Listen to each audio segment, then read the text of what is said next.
3 minitra no nanoratany tafitasuan-daty androany. Mpianatra amin'ny klasy CM1 izy, mbola somary votsy amin'ny tanany raha ny fahitan'ny mpampianatra ny soratra nataony.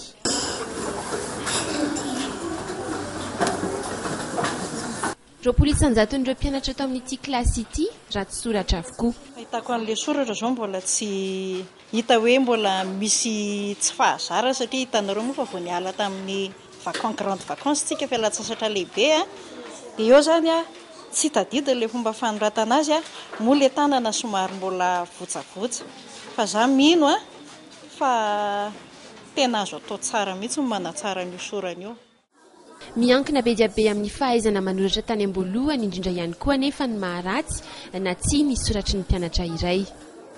Izy ireo zany manana fiainana tsy dia tena hoe tombona loatra ary vokatr'izay fiainana hoe sarotra iainana izay dia mitraika any amin'ny sorany avy hatrany zany ilay izy. Amin'izao vanim-potoana vao miandoha izao ny tao-tsekoly dia miezaka arak'izay azony atao zahay mpanabe. Tena manantona ny tsirairay mihitsy izany hoe iza amin'ireo raha ny hoe mbola mila ampiana amin'ny resaka soratra dia ireny zany atonona manokana, mena fotoana manokana mihitsy zany amin'izay fanatsarana ny sorana izay. Eto amin'ny EPP Vohibola, zarina manoratra matetika ny mpianatra vantany vao niala tamin'ny fampiasana ny kahie akanga. Haitso na asa dia manao ohatr'izao. Dia matetika ny ankizy ireo misy manisy le miodina kely ity misy raha ny hoe k zao tsika hoe kanety dia lasa ny ankizy indray mandeha manao an'izao. Dia raha ohatra le k zao ny ao an-tsainy zao hasa dia lany lasa misy manao an'izao satria le fanononana mihitsy koa zany ilaina le ho tsara zany le fanononana le izy zao.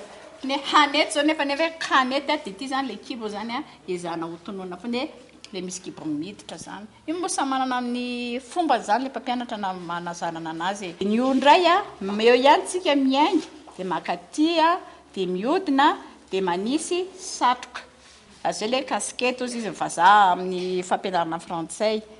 Dia ireo zany matetika le ankizy famolahana an'ity tanan'ity mihitsy zany no ilaina amin'ilay ankizy. Taranja 3 karazana no anazarana ireo mpianatra amin'ny fanoratana, taranja izay maharitra 30 minitra tsirairay. Isan'izany ny fanazarana anoratra na ny écriture, ny dika soratra na ny copie ary ny soratononona na dictée.